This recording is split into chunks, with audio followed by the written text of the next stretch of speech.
Starting our exercise 6.2, and before starting our exercise 6.2 we are first introducing about the factorization. What is the factorization? The process of expressing the given expression as a product of its factor is called factorization or factorizing.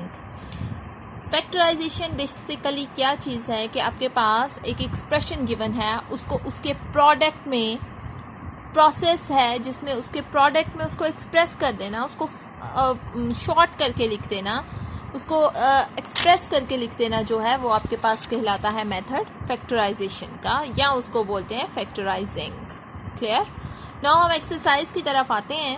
Factorisation की steps हैं जो हम लोग 6.2 से start करेंगे. Our first step in exercise 6.2 is the common लेना. सबसे पहला स्टेप है कॉमन लेना. यानी आपके पास कोई भी नंबर गिवन है तो सबसे पहले अगर आपको उसको फैक्टराइज करने के लिए कहा जा रहा है तो सबसे पहले आप उसको क्या करेंगे? कॉमन लेंगे उसमें से. Now look at our questions and our first question is factorise. उसी तरह जैसे मैंने आपको पहले बताया कि सबसे पहला स्टेप आपके पास जब भी फैक्टराइजेशन का क्वेश्चन आएगा जिस पे फैक्टराइज लिखा हो, सबसे पहले आपने ये देखना है कि is it any common thing in the numbers which are given as a expression और एज अ क्वेश्चन. इन दोनों में से कुछ कॉमन है. Yes, it is a common. And what is the common? 3 is common in both. And what are the remaining in first? X. And what is here? 3y. Clear? अब इन दोनों में से कुछ कॉमन है. Yes, obvious कॉमन है. क्या है? X. इसमें से क्या? अब X तो बाहर आ गया, पीछे यहाँ क्या रह गया? Y. और यहाँ पर रह गया Z. Clear? इन दोनों में से कुछ कॉमन है. Yes, A है. उसके बाद 6 है और 14 है. यानी ऐसा नंबर जो जिस पे ये दोनों डिविजिबल हों. कौन सा टेबल है या कौन सा नंबर है जिस पे ये दोनों डिविजिबल हैं? 2. It's mean 2a is common. What is left behind it? 3b minus 7c. Clear? Now look at this. 3 and 6. 3 is common here. M3 and M2.